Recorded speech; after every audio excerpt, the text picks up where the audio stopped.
Sorry about that. No worries. Video up here. Tim, can you just start us off with your keys to the game? Ooh.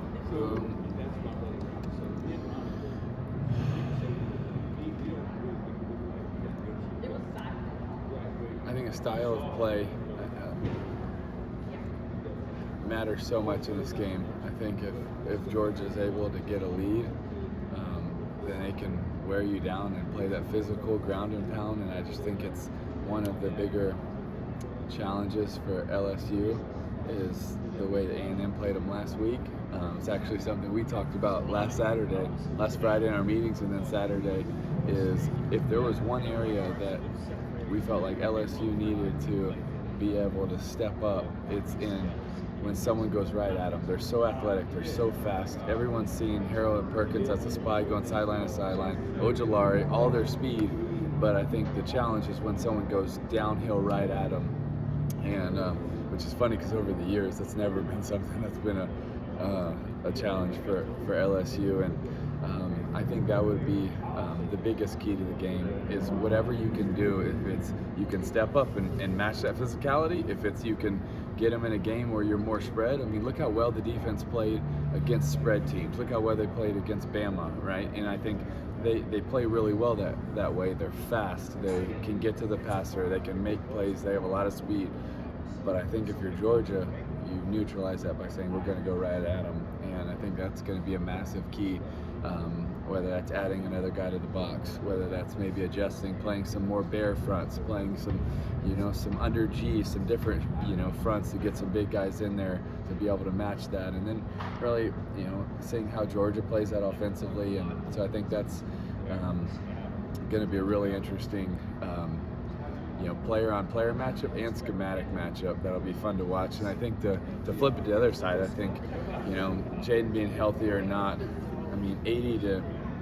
the difference between someone that's at 75% versus 95% is a completely different offense. So many of their plays are made with not just him running, but elite speed. It's when a defensive end doesn't necessarily crash, just sits, and he's able to outrun him because he's one of the fastest guys on the field. And if you don't have that, now you're asking your offensive line to be able to now physically push around Georgia more. Haven't seen anyone do that yet. I think that would be a challenge. And so I'd say then, the biggest part after that is the receivers, the playmakers for LSU.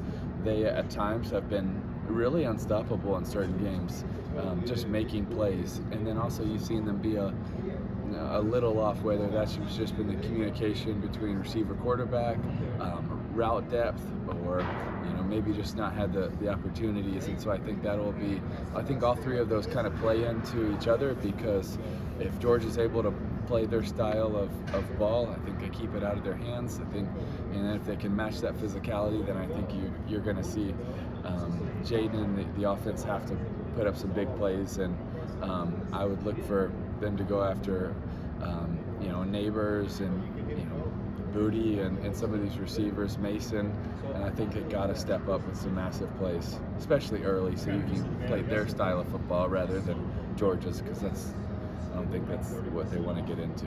There's been so much made of Jaden Daniels not pulling the trigger, right? Seeing runners go downfield, and maybe just doesn't trust his eyes. Quarterback is a tough position. He's learning a new system. But What would be your message to Jaden? I think I think it's a really good point, but I think it's a balance, right? So as a quarterback that it has the ability to run and make a play, sometimes the best thing for your team is to not take that chance. But then in a big game, you against a team that can chase you down, you got to be able to step up and make that, right? So when you get away with it at certain times, sometimes maybe it can create a couple of bad habits, right? Because it's like, oh, it was close, but I know I can go get a first down with my legs. But last week, the way A&M played him, he couldn't. And there's a few tapes I'm going to show tomorrow if he had crossers and there's guys with their back to the quarterback, and he could throw it, but he hasn't had to do that much this year. And I think he can do it from a talent standpoint. I've seen him make unbelievable throws at times, and so I think that's one of the things that he's got to do tomorrow afternoon is he's got to let it rip. And when he gets windows, and they're not going to be really open, no matter what Georgia plays, if they're playing their match, if they're playing zone, and I think they'll do more of it because I think they'll play a little bit more of a similar concept to how they played against Florida, because they adjusted because AR can beat you with his legs, and they said we're not going to let him. So instead of playing their match coverage, they played a lot of their zone and kept their eyes on him. And I think they're going to do a very similar thing against Jaden, and they're going to say, hey, you're going to have tight windows, force it in there, and we think we're going to get some tips and some interceptions. So it's going to be really fun to see, not just the player matchups, but I think the schemes as well. I think that's one of the funnest things in these SEC championship games. Having been a quarterback, I'm assuming you watch a guy like Stetson Bennett differently than we do. What do you notice that maybe I wouldn't? When you see a guy like Bennett doing what he's done for Georgia now for the last 2 years, what do you see? Well, I think for so long he was just underrated, and people would throw around just game manager, and I'm sure that probably just really irritates him. And I think he's so much more than that. I think he's someone that brings a lot of energy and swagger and moxie to it. And I think sometimes because their style of play, he also doesn't put up some of the stats that other offenses would. And I think it's important to understand that based on your scheme, based on the time of possession, how they play, stats don't always tell the full story, right? And so it's, how do you best manage that offense? And I think he does a really good job, I would say. In a few games, you could see him maybe trying to create some big plays when he didn't necessarily have to, but I think that's the human element of someone that's trying to, go out there and let it rip. But I think, look at him in so many of the big games. He's really stepped up and played some of his best and some of the best moments, and isn't that what you want out of a quarterback? So he's someone that's earned a lot of respect from me and a lot of people, and he's just not someone that I would underestimate in a situation like this. Tim, an X factor for Georgia's tight ends. It's just such a unique group with Darnell Washington, Brock Bowers, and this. Yeah, gosh, I don't think they're going to be a surprise to anyone, because if LSU hasn't been preparing for them, then you miss some of the most talented guys in the country, and I don't know if anybody's going to miss Darnell Washington. He's how big he is. It's a matchup nightmare. Whether they make a bunch of catches or not, that's not the only thing that they're a mismatch in. It's formations. It's that they can go to the huddle and you could be two tight ends, but then they can go to the line of scrimmage and you could be an empty formation. And it's a nightmare for a defense. What personnel do you call? Are we treating them as base? Are we treating them as, are you treating Darnell as an offensive lineman? Are we going to go big personnel? But then you can also treat it as nickel. And I think that's a nightmare. How do you match up against it? And I think, so no matter how many catches they have, which I'm sure they'll be targeted quite a bit, but it's just being able to get the right personnel and the right placement, and then how do you treat Brock? Do you treat him as a receiver? Do you treat him as a tight end? That's just a nightmare that teams have to have great communication. You have to be able to understand what personnel, and I think already going into it, that's kind of an advantage they have of when you got two tight ends that are so versatile. And I think it's something that Georgia's done a really good job of utilizing. Tim, about the tight ends, just what does that do for a quarterback to have both those guys? Oh, it's awesome.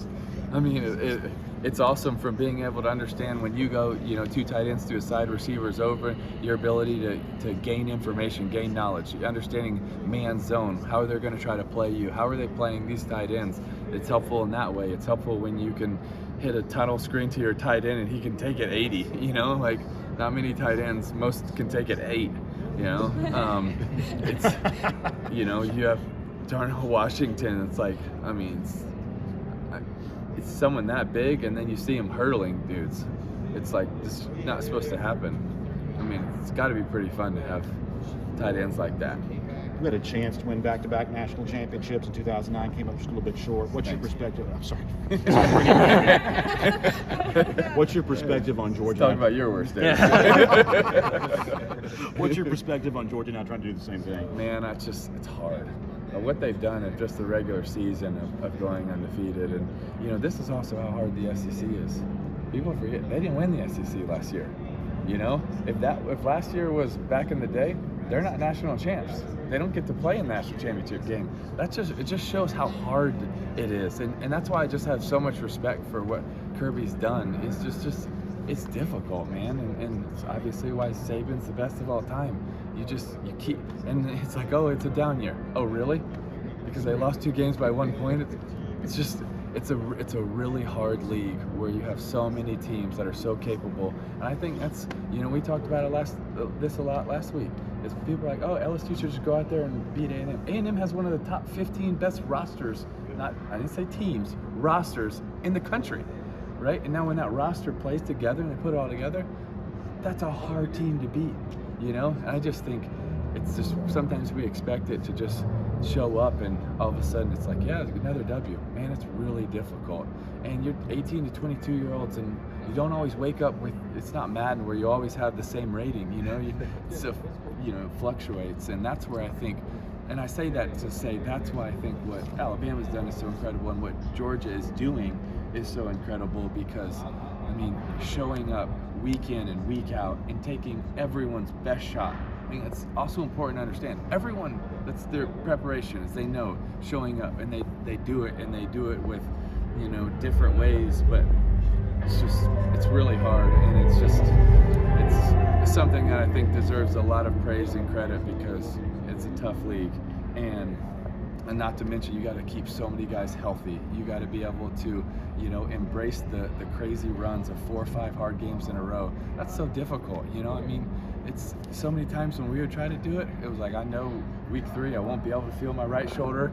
Who knows how the ankles are? Like it takes a toll on your body, and I just think that's the challenge of it that Kirby's done an amazing job of.